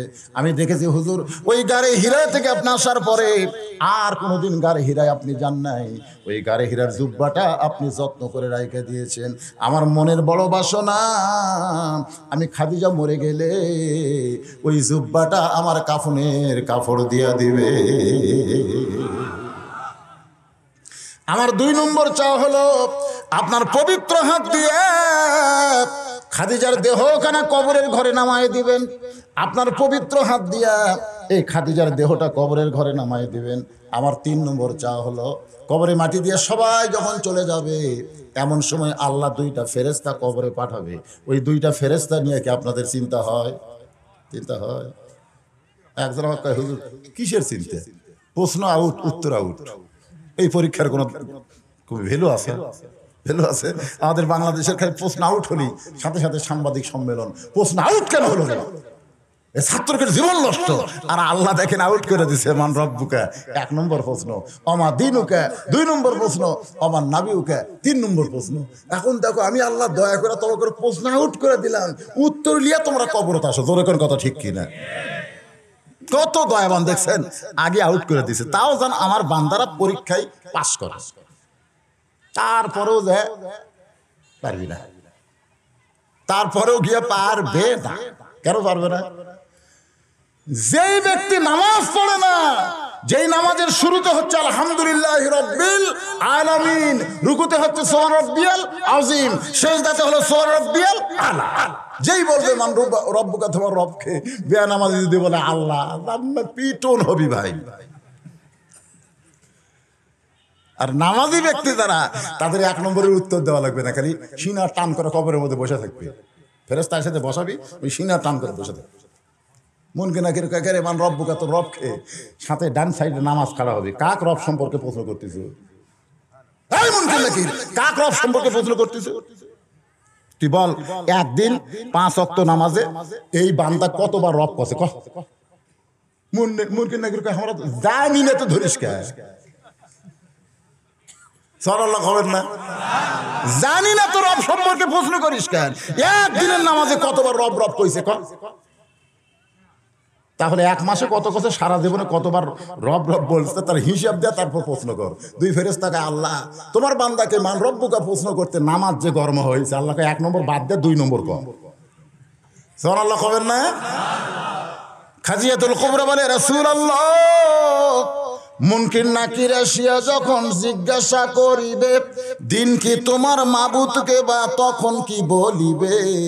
মুনকির নাকির আসিয়া যখন জিজ্ঞাসা করিবে দিন কি তোমার মাবুদকে, বা তখন কি বলিবে? সবাই বলেন, আল্লাহ বিনে নাই রে মাবুদ, আল্লাহ বিনে নাই রে মাবুদ, জবানে তাই বলো রে বলো, মুখে আল্লাহ রাসূল সবে বলো, ও মুখে। মাশাআল্লাহ, আসলে আব্দুল আলিমের গানগুলা কলজা ভরা যায়, ঠিক কিনা বলেন? আল্লাহর বান্দার একটু মনোযোগ দিয়ে শুনবেন। খাদিজাতুল কুবরা বলে, রাসূলুল্লাহ, কবরে মাটি দিয়ে সবাই যখন চলে যাবে, এমন সময় আল্লাহ মুনকির নাকির পাঠায় দেবে, আমি উত্তর দেবার পারবো না, আমার পক্ষ থেকে আপনি একটু উত্তর দিয়ে দেবেন। সঙ্গে সঙ্গে আল্লাহ নবী খাদিজার কপালে চুমা দিয়ে বলেন, খাদিজা, ওই আল্লাহর শপথ করে বলতেছি, আমার আগে যদি আপনার মৃত্যু হয়, ওয়াল্লাহি আল্লাহর শপথ করে বলতেছি, আমার আগে যদি আপনার মৃত্যু হয়, তাহলে আপনার 3টা চাওয়াই আমি পুরা করব ইনশাআল্লাহ। কত সুন্দর কথা নবী কইছে, আর আমরা কত অসুন্দর কথা কই। নবী কইছে, আমার আগে যদি আপনার মৃত্যু হয়। নবী তো বললো না যে আপনি তো আমার আগে মরে যাবেন, আপনি আমার আগে মরে যাবেন, না, এ কথা নবী কয়নি। নবী বলেছেন, আমার আগে যদি আপনার মৃত্যু হয়। এ কথার দ্বারা নবী বুঝাইলেন, কে কখন মরবে এটা আল্লাহ ছাড়া নবীও পর্যন্ত জানে না, কিন্তু আমরা জানি। আপনারা জানেন না? এই যে 4G মোবাইল রাত 3টা পর্যন্ত ফেসবুক চলায়। হয়তো বলবেন, হুজুর আপনি কেমনে জানেন? আমরাও তো রাত্রে ওয়াজ করে যখন যাই, আপনাকে এই নাটোর থেকে বগুড়া পর্যন্ত রাস্তা ভাই, মরা মানুষ পর্যন্ত ঘুমোতে গেছে এত নবী। এই রাস্তায় এখন আপনি চলতেছেন, আর রাত্রেবেলা তখন তো ঘুমও ধরবে না, তখন ফেসবুক বার করে একটু দেখি কে কে বন্ধু বান্ধব কি হয়। ইতিমধ্যে এক ছেলে বলতে, হুজুর আপনি এত রাত্রে? আমি খেলাম, বাজান আমি তো ওয়াজ করে বাড়ি যাচ্ছি, তোর খবর কি? তুই কেন এত রাত্রে? তখন কয়, হুজুর ঘুম ভেঙে গেছে, আর ঘুম ধরে না। আমি বললাম, কেন বিয়ে করিসনি? না হুজুর, এখনো হয়নি। এখনো বিয়ে হয় নাই, বিয়ে হয়নি, যার কারণে ফেসবুকে বউ বানাইছে, ওই প্রেম দিচ্ছে ফেসবুকের উপরে। এরকম আছে না নাই? জোরে করে আছে না নাই? রে যুবকেরা, নিজের যৌবনকে নষ্ট করো না, কারণ হাসরের ময়দানে আল্লাহর ইসলামের কর্মী যুবকদের জন্য আরশের ছায়ায় আশ্রয় দেওয়া হবে। এই যুব শক্তির একটা দাম আছে না নাই? এখন বলেন তো, যুবকের যে চাহিদা, যে চলাফেরা, তাতে মনে হচ্ছে ওরা মরবে। মরবে? জিজ্ঞাসা করা যায়, কে বাবা তুই যেভাবে চলাফেরা করিস, তোর কি কোনো হুজুর, আমার দাদা বেঁচে আছে, দাদা। এই যে চিল্লাচিল্লি কে করে রে? আমার দাদা জীবিত আছে, আমার বাবা জীবিত আছে, মরলে আমি 3 নম্বর লাইনে আছি। এখন আপনাদের কাছে আমার প্রশ্ন, আপনারা কি দেখছেন? আমি দেখছি অনেক দাদা লাতির জানাজায় সামিল হয়েছে। অনেক বাবা সন্তানের লাশ কবরের মধ্যে নামায়, এখান থেকে প্রমাণ হয়ে গেল আসার সিরিয়াল আছে কিন্তু যাওয়ার কোনো সিরিয়াল না। কে কোন মরবো আমরা জানি। এখন আপনি বলেন তো, যে কোনো সময় যদি আমার মৃত্যু হয়, যে কোনো সময় যদি আমার মৃত্যু হয়, তাহলে আমার চাল চলন কেমন হওয়া দরকার? চাষটলে বসতেছে, মানে বাম হাতে সিগারেট, ডান হাতে সিগারেট আর বাম হাতে 4 কাপ লিয়া দেখছি আমি, দেখে কথা খাচ্ছে আর বলতেছে উমুকের ফাঁসি হলো, উমুকের ফাঁসি হলো, উমুকের ফাঁসি হবে, ফাঁসি দিয়ে দম। আমি আস্তে করে বললাম, ভাই কয় কাপ খাচ্ছিস? বলে 1 কাপ খাচ্ছি হুজুর। আরো 2 কাপ খা। তুমি আমাকে চা খাওয়াবেন মানে? বলে তুই যে সুন্দর কথা বলতেছিস, উমুকের ফাঁসি হলো, উমুকের ফাঁসি হলো, উমুকের ফাঁসি হবে, ফাঁসি দিয়ে দম, মানে ফাঁসি দিবি। এ পর্যন্ত তুই যতগুলো কথা বলছিস উমুকের ফাঁসি, কিন্তু তোর মৃত্যু, তো তোর মৃত্যুর খবর কি? হুজুর আমি তো আমার মৃত্যু নিয়ে টেনশন করি না, আমার টেনশন খালি ফাঁসি নিয়ে। আমি বলো পাগলা, ফাঁসির তারিখ আছে রে, মরার কোনো তারিখ নাই। আপনার বলেন তো ফাঁসির তারিখ আছে না নাই? কিন্তু মরার কোনো তারিখ নাই। এই বাংলাদেশে আমরা যারা মৃত্যুবরণ করতেছি অধিকাংশই কিন্তু তারিখ ছাড়া, অধিকাংশই বেঈমান হয়ে মারা যাচ্ছে। হয়তো বলবেন হুজুর বেঈমান হয়ে মরতেছে আপনি কেমনে বোঝেন? ইমাম গাজ্জালি বলেছেন, জীবিত অবস্থায় যে ব্যক্তি সুন্দর ছিল মরার পরে তার চেহারাটা হয়ে গেল কালো। জীবিত অবস্থায় সুন্দর মানুষ মরার পরে চেহারাটা কালো হয়ে গেছে, বুঝবেন ওই লোকটা বেঈমান হয়ে মারা গেছে। হুজ্জাতুল ইসলাম ইমাম গাজ্জালি বলেন, যে ব্যক্তি জীবিত অবস্থায় দেখতে খারাপ ছিল, কালো ছিল, কিন্তু মরার পরে তার চেহারাটা ফর্সা দেখা যায়, সুন্দর দেখা যায়, তাহলে বুঝবা ওই লোকটা ঈমান নিয়ে দুনিয়া থেকে বিদায় নিয়েছে। যে কোনো সময় আমাদের মৃত্যু হবে, যে কোনো সময় যদি মৃত্যু হয় তাহলে আমরা কোনোদিন বলতে পারবো না অহংকারী কথা। আল্লাহ নবী বললেন, খাদিজা আমার আগে যদি আপনার মৃত্যু হয় তাহলে আপনার 3টা চাওয়াই আমি পুরো করব ইনশাআল্লাহ। আল্লাহ নবী দুনিয়াতে আছেন, মা খাদিজা দুনিয়া থেকে বিদায় নিলেন। মা খাদিজা যখন দুনিয়া থেকে বিদায় নিয়েছে, এমন সময় নবী তাকায় দেখে নবীর বাড়ির মধ্যে 4টা মেয়ে কাঁদতেছে। মা খাদিজার পেট থেকে আল্লাহ 4টা মেয়ে দান করেছেন।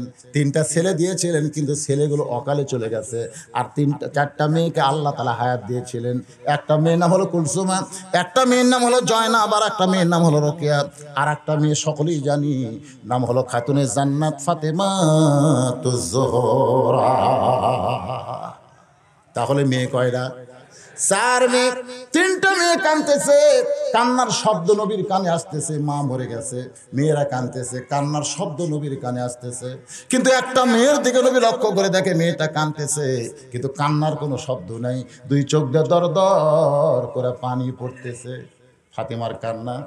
কেন কাঁদতেছে? এই কান্নার পিছনে শুধু মা মরে যাওয়া না, এই কান্নার পিছনে আরো অনেক কাহিনী আছে। মা খাদিজাতুল কুবরা গভীর রাত্রে নবীকে বলে, ওগো নবী, জন্মের আগে আপনি বাবা হারাইছেন, 6 বছর বয়সে আপনি মা হারাইছেন। আপনার সঙ্গে যখন আমার বিয়ে হলো, আপনার চাচা আবু তালেব আপনাকে আমার হাতে তুলে দিল। আমি সেদিন থেকে আপনাকে লালন পালন করতেছি, যদিও আপনার স্বামী, তারপরেও আপনাকে লালন পালন করতেছি। ওগো নবী, আপনি যখনই কলেমার দাওয়াত দিবার যান, আমি গোপনে গোপনে আপনার পেছনে যাই, আমি গোপনে গোপনে আপনার পেছনে যাই। মক্কার কোনো কাফের বেঈমান আপনাকে অত্যাচার করবে, এটা আমি খাদিজা সহ্য করতে পারবো না।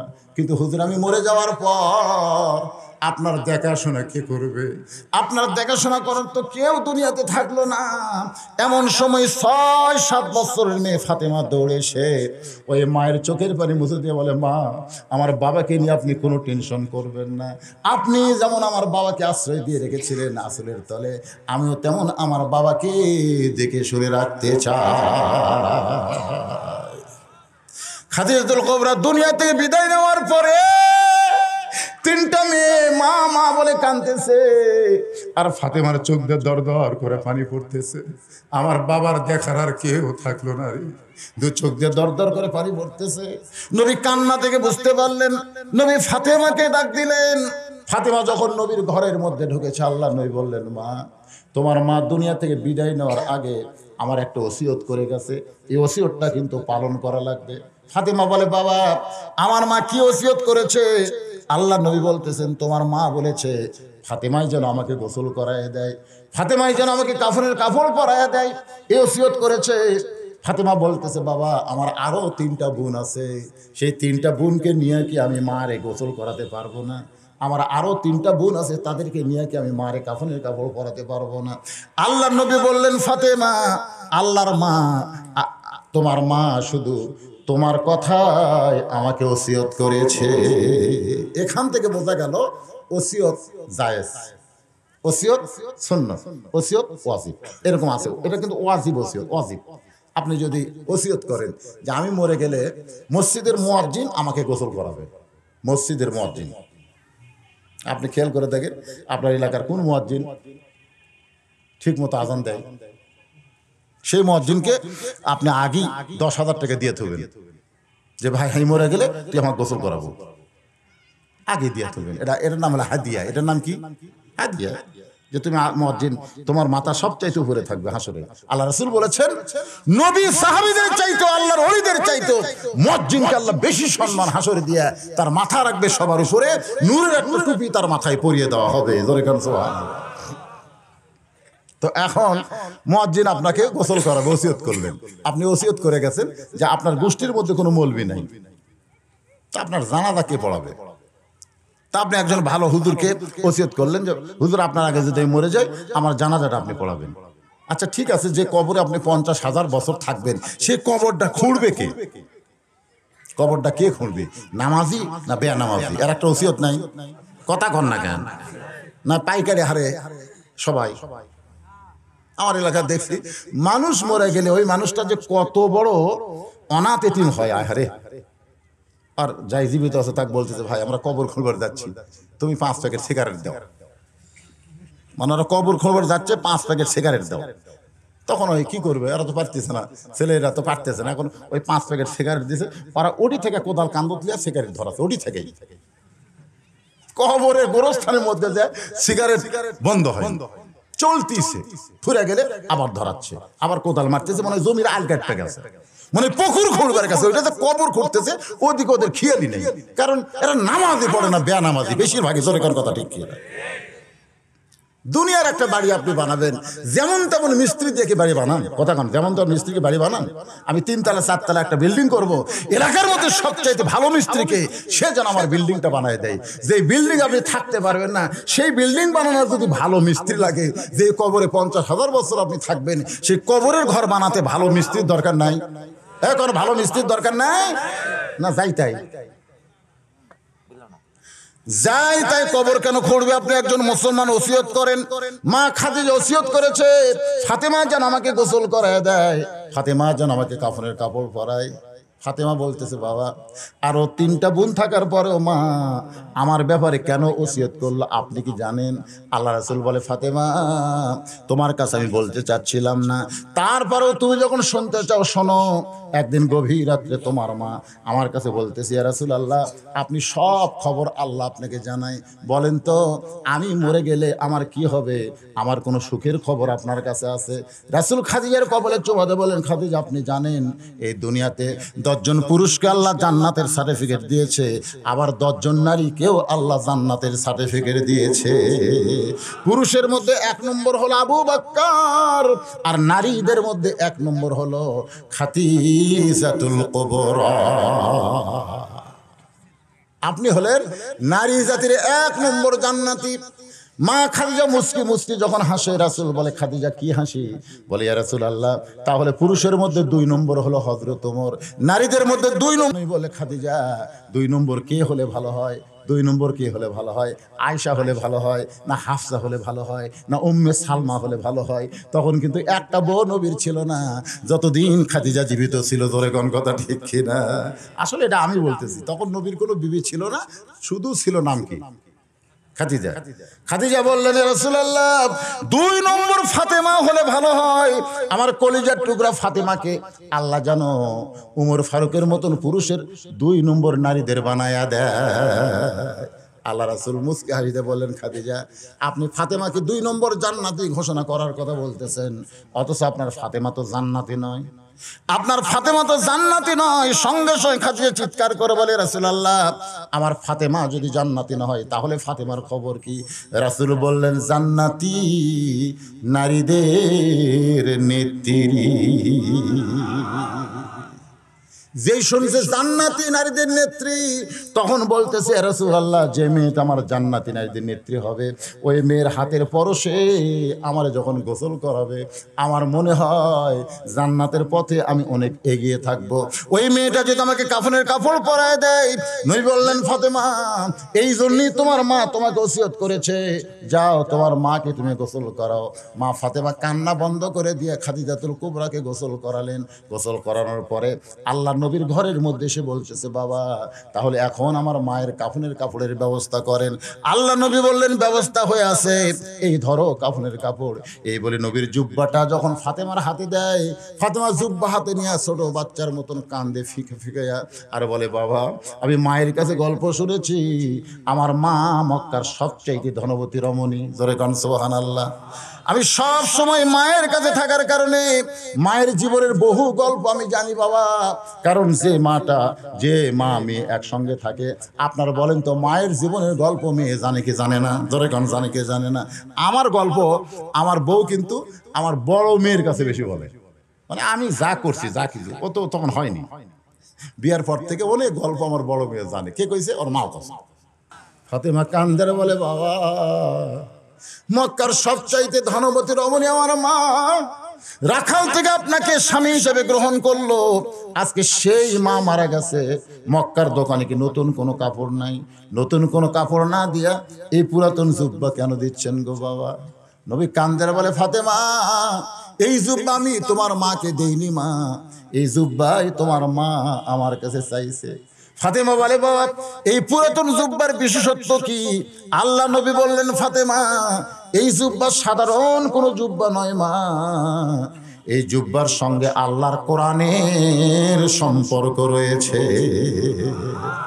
এখন আপনারা বলেন, কোরআনের সম্পর্ক যার সঙ্গে থাকে তার দাম কম না বেশি? কম না বেশি? কিন্তু আমাদের বাংলাদেশে এই কোরআনের সম্পর্ক যাদের সাথে, তাদের দাম মনে হয় দিন দিন কমতিছে। কথা কয় না? কোরআনের সম্পর্ক পুরাপুরি যারা কোরআন অনুযায়ী চলতে চায়, কোরআনের হক কথা বলবার চায়, তাদের দাম কম না বেশি? বেশি দাম বেশি বলে। হ্যাঁ, একটা দিক দিয়ে আপনার ঠিক আছে, শুধু আপনার বুঝতে পেরে বলতে পারতেন। আমার এলাকার এক হাফেজ সাহেব আমাকে বলতেছে, হুজুর গত জুম্মায় আমার জীবন সার্থক, গত জুম্মায় আমার জীবন সার্থক হয়ে গেছে। আমি বললাম, কেন বাবা? বলে, হুজুর এমপি সাহেব মসজিদের মধ্যে আসলো, কিন্তু আমার পিছনে খাড়া হয়ে নামাজ পড়লো। আমি যখন সামনে গেলাম তখন মনে মনে করলাম, এমপি তুই যতই দামি হ, ভিতরে ঢুকে দেখ কার দাম বেশি। ধরে কোন কথা ঠিক কিনা? আসলে এমপি বলেন মন্ত্রী বলেন, তাদের দাম কিন্তু বাইরে আছে না নাই? জোরে কোন আছে, কিন্তু ভিতরে ঢুকে দেখেন সবাই বলবে, হুজুর আপনি সামনে যান, হুজুর আপনি সামনে যান। ইমাম সামনে দেয়, মনে মনে চিন্তা করে, আজকে রুকুর মধ্যে এমপিকে ইচ্ছা করলে আমি ধীরে ধীরে সুবহান রাব্বিয়াল আযীম, সুবহান রাব্বিয়াল আযীম ধীরে ধীরে বলে বেশিক্ষণ ওপর করে রাখা পারবো। দরকার পারবো না, ইচ্ছা করলে। আমি ইচ্ছা করলে তাড়াতাড়ি উঠতে পারি, আমি ইচ্ছা করলে বেশিক্ষণ ওপর করে ধরতে পারি। আগে এমপির দিকে তাকালো, তাকায় দেখে যে উরা তার পেট মোটা, উরা তার পেট মোটা তাদের হয়, তাদের রুকু করতে খুব কষ্ট হয়। দরকার কথা ঠিক না? রুকু মানে কি? মাজা সোজা করা লাগবে রে, উটের মতো ভাঁজ করে দিলে রুকু হবি রে, একার তরতরা সোজা করতে হবে, ঠিক কিনা বলেন? হ্যাঁ। তো এখন ইমাম সাহেব যায় সুবহান রাব্বিয়াল আযীম দম খায়, এমপি খালি পিঠ কসলায়। ইমাম মনে মনে করে, যতই কসলা আমি না তোলা পর্যন্ত মাথা তুলবার পারবো না। তার মানে কি বোঝা গেল? ইমামের দাম কম হলেও সম্মান কম না বেশি? ধরে বলেন, সম্মান কম না বেশি? আল্লাহর বান্দারা এই কোরআনের সঙ্গে যারা সম্পর্ক রাখবে, তাদের দাম হয়তো বাংলাদেশে কম হতে পারে, কিন্তু আল্লাহ তাদের সম্মান বাড়ায়া দিবে। আল্লাহ নবী বলেছেন, খায়রুকুম মান তাআল্লামাল কুরআন ওয়া আল্লামা। ওই ব্যক্তি সবচাইতে সম্মানী এবং দামি যে আল্লাহর কোরআন শিখেছে এবং অপরকে কোরআনের শিক্ষা দেয়। রাসূল বলেছেন, এই হাদিসটা আমি যখন পড়ি তখন খুব চিন্তা হয় যে নাওমুল আলেমে খায়রুম মিন ইবাদাতে জাহেল, নাওমুল আলেমে খায়রুম মিন ইবাদাতে জাহেল, মূর্খের ইবাদতের চাইতেও আলেমের নিদ্রা হলো উত্তম। জোরে কোন সুবহানাল্লাহ। আচ্ছা, আপনারা দুই একজন লোক ওটা বসা করতেছেন কি এশার নামাজের টেনশনে আছেন?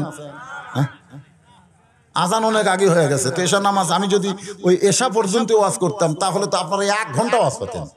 কারণ 3 ওয়াক্ত নামাজে মানুষের হুঁশ থাকে না। একটা হলো আসর, মাগরিব আর এশা, যত তাড়াতাড়ি মারে। জোরে কোন কথা ঠিক কিনা? খালি পাড়াবে আসর পড়তি মাগরিব, মাগরিব পড়তি এশা। আল্লাহ রাসূল বলেছেন তোমাদের যদি কষ্ট না হতো তাহলে আমি নবী এশার নামাজ একটু বিলম্বে পড়া পছন্দ করি। সুবহানাল্লাহ না কেন? তো এতদিন আপনার নামাজ পড়েছেন কয়টার সময়? কয়টার সময় পড়ছেন? 7টায়। আজকে 8টা পর্যন্ত হবে, কেবল বাজতেছে 7:52। এখনো তো 8টাই বাজেনি। না, এই যে ওটা বসা কিসের ডায়াবেটিস? আমি যখন ঠেজে আইছি তখন থেকে এ পর্যন্ত 1 ঘন্টা 52 মিনিট হচ্ছে। কি শেষ পর্যন্ত শুনবেন না? তাহলে ওটা বসা। ইজা জাআ নাসরুল্লাহি ওয়াল ফাতহু ওয়া রাআইতান নাসা ইয়াদখুলুনা ফি দীনিল্লাহি আফওয়াজা ফাসাব্বিহ বিহামদি রাব্বিকা ওয়াস্তাগফির ইন্নাহু কানা তাওয়াবা। নবীর সামনে এসে ওমর ফারুক খালি রাগের সুরে থরথর করে কাঁপতেছে। আল্লাহ রাসূল বলে ওমর কাঁপো কেন? বলে কাঁপার কারণ হলো আবু জেহেলের বাড়িতে গেছিলাম, আবু জেহেলের বেটা ইকরামা নাই। উহুদের যুদ্ধে যিনি সেনাপতি ছিল তার নাম হলো ইকরামা ইবনে আবু জাহেল। আবু জেহেলের বেটা সেনাপতি, তাকে আজকে আমি হত্যা করতে চাইছিলাম মক্কা বিজয়ের দিনে, কিন্তু দেখি সে বাড়িতে নাই। আবু সুফিয়ানের বাড়িতে গেলাম, সেও বাড়িতে নাই। নবীর চাচা আমির হামজার কলজায় চাবাক আছে, সেই হিন্দাকে খোঁজ করলাম, হিন্দারেও খুঁজে পাওয়া গেল না। রাসূল বলে ওমর তুমি যাদের খোঁজ করতেছো তাকায় দেখো তারা ঘরের ভিতর। সুবহানাল্লাহ। যাকে তরবারি না খোঁজ করতেছো ওই ঘরের মধ্যে ঢুকে দেবে। ওমর ভুল কি দিয়ে দেখে 3 জন, ওই 3টে যুদ্ধ অপরাধী। 3 জন কি কথা কয় না, যুদ্ধ অপরাধী ফল খাচ্ছে, খুরমা খেজুর খাচ্ছে, সাথে পানি। ওমর কয় এরকম আমি হত্যা করার জন্য খুঁজতেছি, আর এরকম আপনি ঘরের মধ্যে তো ফল খেলাচ্ছেন। আল্লাহ রাসূল বলতেছেন ইন্নাহু কানা তাওয়াবা। যারা কান সুবহানাল্লাহ। রে ওমর, যাদেরকে হত্যা করার জন্য তুমি খুঁজতেছো তুমি কি মনে করছো? গভীর রাত্রে মক্কা থেকে মদিনায় হিজরত করেছি, তুমি দেখো আবার গারে হীরার সাথী আবু বকরের দিকে, ওমর ফারুক আবু বকরের দিকে তাকায় দেখে আবু বকরের 2 চোখের পানি গাল বেয়ে পড়তেছে আর মুখটা মুচকি মুচকি হাসতেছে। ওমর ফারুক বলে আবু বকর আজকে মক্কা বিজয়ের রেজাল্ট আপনার কাছে শুনতে চাই। আবু বকর বলে ওমর 13 বছর মক্কায় নবী কষ্ট করেছে, সাহাবীরা কষ্ট করেছে। যদি নবী গভীর রাত্রে হিজরত না করত তাহলে আজকে মক্কা বিজয় আমাদের সম্ভব হতো না। আর যাদের কারণে হিজরত করলাম, যাদের কারণে আজকে মক্কা বিজয় হলো, তাদেরকে হত্যা না করে ইসলাম তাদেরকে ক্ষমা করে দিয়েছে। আবু সুফিয়ান, হিন্দা, আবু জেহেলের বেটে ইকরামা 3 জন দাঁড়িয়ে বলে নবী গো, ও নবী ইসলাম যদি এত সুন্দর হয় তাহলে আমরা আর কাফের থাকবো না, আমরাও ইসলাম গ্রহণ করে নিলাম। রাসূল বললেন সাহাবীরা এই সূরা নসর নাজিল হওয়া এই বিজয়ের মাস 16 ডিসেম্বর বিজয় দিবস মানে আনন্দ করা, ফটকা ফুটান নয়, বরং আল্লাহর কাছে তওবা করা। আল্লাহ যেন আমাদের স্বাধীনতাটা কিয়ামত পর্যন্ত দেয়। জোরে বলেন ঠিক কি না? তাহলে দেশটা স্বাধীন করলে হবে না, আমরা কতটুকু স্বাধীন হয়েছি সেটা দেখা লাগবে। আজকে আমি বইয়ের কাছেই পরাধীন। আমি দেখবো এটিএন বাংলার খবর, আমার বউ দেখবে স্টার জলসা, একসাথে হয়। অ্যাক্টিভিটি তো দুটাই হয়, চ্যালেঞ্জ পাল্টার লাগে। আপনি দেখবেন এটিএন বাংলার খবর, বউ বলতেছে না ও খবর বাদ, আমি স্টার জলসা দেখবো। স্বামী বলতেছে দেখো গো খবর হই মাত্র 20 মিনিট, তোমার 20 মিনিট খবর শুনবে আমার স্টার জলসা নাটক ছেড়ে দেবে। বউ বলতেছে ঠিক আছে। স্বামী বলছে ঠিক আছে তুমি যা। দেখছেন আজকে স্বাধীনতা আছে বউয়ের কাছে, বউ ভারতের ভক্ত আর স্বামী বাংলাদেশের ভক্ত, দুইজন দুই জায়গার ভক্ত। এতদিন পরে আপনার বউকে আপনি স্বাধীন করতে পারলেন না, বাংলাদেশের চ্যানেলগুলো মার খাচ্ছে, বাংলাদেশের লোক দেখে না, মেয়েরা সব ভারতের চ্যানেল দেখে। জোরে কথা ঠিক কথা কর না কেন? বাজারে যাবেন, দোকানদারকে বলবে ভারতের ফেয়ার অ্যান্ড লাভলি আছে, ভারতের সাবান আছে, ফেস ওয়াশ সব ভারতের কিনবি, কেন বাংলাদেশের গুলো ড্যাম হয়ে যাচ্ছে রে, কেউ নিচ্ছে না। ও স্বাধীন হয়েছি ঠিকই, কিন্তু যে কোনো দেশের একটা অধীন হয়ে আছে। জোরে কোন কথা ঠিক কিনা? এর নাম তো স্বাধীনতা না বাজান। আল্লাহর বান্দার একটু মনোযোগ দিয়ে শুনবেন। খাদিজাতুল কুবরা, আল্লাহ নবী বললেন ফাতেমা এই জুব্বাটা তুমি তোমার মাকে কাফনের কাপড় পরায় দাও। ফাতেমা জুব্বা খানা নিয়ে চলতেছে, মা খাদিজাকে কাফনের কাপড় পরায় দিবে, নবীও সঙ্গে সঙ্গে হাঁটতেছে। যেই ঘরে খাদিজা শুয়ে আছে ওই ঘরের দরজায় আল্লাহ নবী দাঁড়ালেন আর ফাতেমাকে ঘরের মধ্যে ঢুকাই দিলেন। নবী দরজায় দাঁড়ালেন কিন্তু ফাতেমারে ঘরের মধ্যে ঢুকাই দিলেন। দরজা বন্ধ হয়ে গেল। কিছুক্ষণ পর কাফনের কাপড় পরানোর পরে ফাতেমা মুস্কি মুস্কি হাসে আর দরজা খুলে দেয়। আল্লাহ নবী চমকে গিয়ে বলে ফাতেমা কানতে কানতে তুমি তোমার মাকে কাফনের কাপড় পরাতে গেলে, তুমি হাসতে হাসতে কেন দরজা খোলো? ফাতেমা বলে বাবা কানতে কানতে কেন গেলাম আপনি জানেন, হাসতে হাসতে কেমনে দরজা খুললাম সেটাও জানেন। রাসূল বলে ফাতেমা তুমি কানতে কানতে গেলে এটা আমি জানি, কারণ মেয়ে তার মাকে কাফনের কাপড় পরাবে অবশ্যই কানতে কানতে ঢুকবে, কিন্তু হাসতে হাসতে বের হলে আমি জানি না মা, আমি জানি না। আল্লাহ নবী বলতেছে আমি জানি না। ফাতেমা বলে বাবা এতদিন আমি মনে করতাম আপনি সবই জানেন, কিন্তু এই মুহূর্তে জানলাম আপনি জানেন না, আপনি জানেন না। রাসূল বললেন আমি তখনই জানি যখন আমাকে আল্লাহ জানায়। এখান থেকে প্রমাণ হয়ে গেল ঘরের খবর ফাতেমা কেন হাসতেছে। এটাই যদি নবী না জানে তাহলে গায়েবের মালিককে আরো জোরে আল্লাহরে ধন নবীরে দিয়া, আল্লাহরে ধন নবীরে দিয়া, আল্লাহ গেছে গায়েব হইয়া, নবীর ধন খাজা পাইয়া শুয়া আছে আজমিরে, কেউ ফিরে না খালি হাতে খাজারে তোর দরবারে। একজন দুইজন নাউজুবিল্লাহ কনকারে এ গোবিন্দপুর মাজারের লোকেরা সব কি খাজার দল হয়ে গেছেন নাকি? জোরে কর নাউজুবিল্লাহ। আমাদের বাংলাদেশে এরকম বেয়াসাইজা গান আছে না নাই? জোরে গান আছে না নাই? গায়েবের মালিককে আরো জোরে জোরসে বলেন হুয়াল্লাহুল্লাযী লা ইলাহা ইল্লাহু আলিমুল গায়বি ওয়াশ শাহাদাতি হুয়ার রহমানুর রহিম। এই আয়াতটা আপনার পড়েন না? সূরা হাসরের শেষ 3 আয়াত আপনারা পড়েন না? এখানে তো আপনি স্বীকারই করে দিচ্ছেন গায়েবের মালিক হচ্ছে আল্লাহ। নবী বললেন ফাতেমা কানতে কানতে তুমি ঢুকলে এটা আমি জানি, কারণ তোমার মাকে কাফনের কাপড় পরায় দিবা, কিন্তু হাসতে হাসতে দরজা কেন খুললে মা?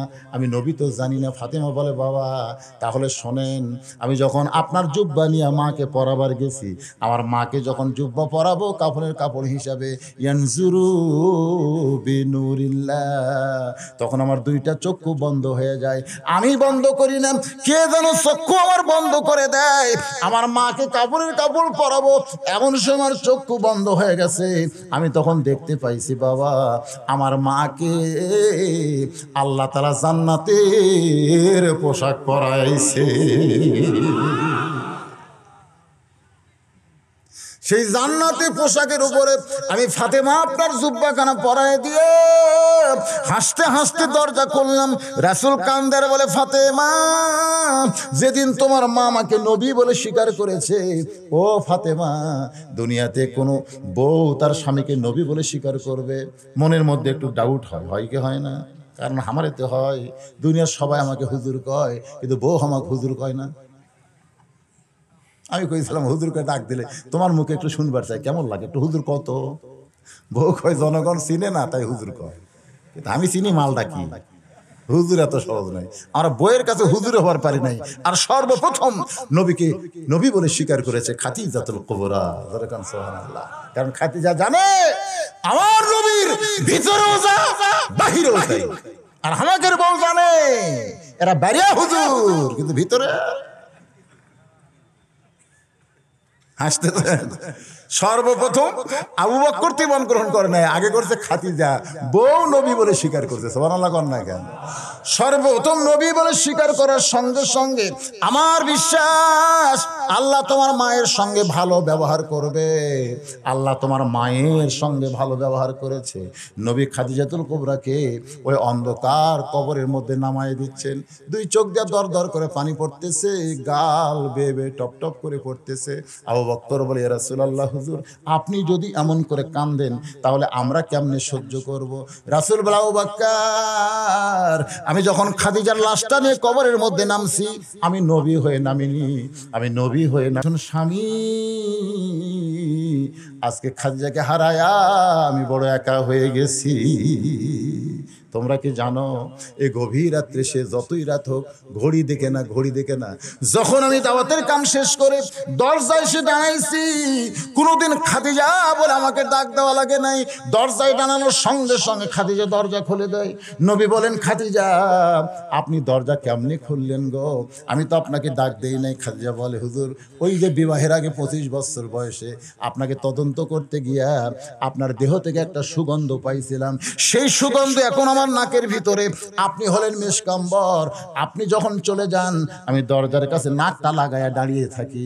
আপনি আসা মাত্র আপনার দেহের সুগন্ধ আমার নাকের মধ্যে আসে, আমি সঙ্গে সঙ্গে দরজা খুলে দেই। রাসূল কান্দার বলে, আমার দরজা এখন থেকে আর কে খুলে দিবে? কে আমাকে উরুদ বালিশ বানায় দিবে? আল্লাহ নবী ঘুম থেকে চেতন পায়, দেখে মাথার তলে বালিশ নাই। এই খাদিজার উরাতের উপরে নবী ঘুম থেকে চেতন পায়। নবী বলে, খাদিজা আপনি কি ঘুমাননি? বলে, হুজুর সারা রাত আপনাকে আদর করেছি।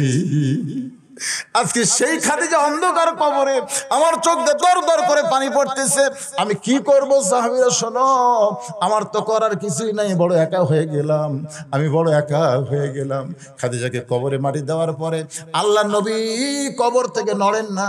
সমস্ত সাহাবী যখন কবর থেকে চলে যায়, নবী কবরের পাশে দাঁড়ায় আছেন। ঘন্টার পর ঘন্টা চলে, মুনকির নাকির আসে না। আল্লাহ বলে, হাবিব খাদিজার কবরের পাশে কেন দাঁড়াইছেন?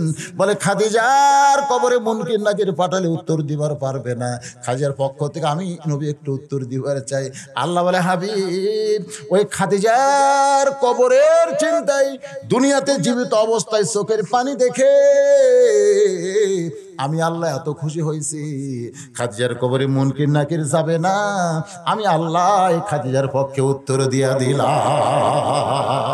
এখান থেকে প্রমাণ হয়ে গেল দুনিয়ার আনন্দ, দুনিয়ার মিছিল, দুনিয়ার বিজয় কিছুই না। মুসলমানের বিজয় হলো মুসলমান হয়ে দুনিয়া থেকে বিদায় নেওয়া লাগবে। আর যতদিন দুনিয়াতে থাকবো আমাদের সকলকে মরার আগেই মৃত্যু চিন্তা নিয়ে মরতে হবে।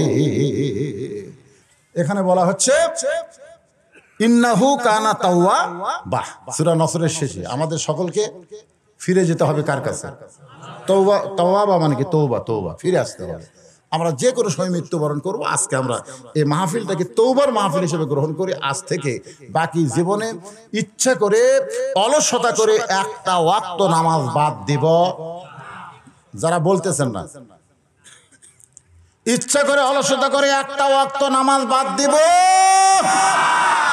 মাশাআল্লাহ, তালে কইছেন না অন্তর থেকে কইছেন? আজকের এই মাহফিলটাই আল্লাহ কবুল করে নিবে ভাইজান, আল্লাহ কবুল করে নিবে ইনশাআল্লাহ। যারা এখানে এসেছেন সকলে, যারা দাঁড়িয়ে আছেন আপনারা সকলে বসেন। ইস্তিগফার, আস্তাগফিরুল্লাহ রাব্বি মিন কুল্লি জামবি ওয়া তুবু ইলাই, আস্তাগফিরুল্লাহ রাব্বি মিন কুল্লি জামবি ওয়া তুবু ইলাই।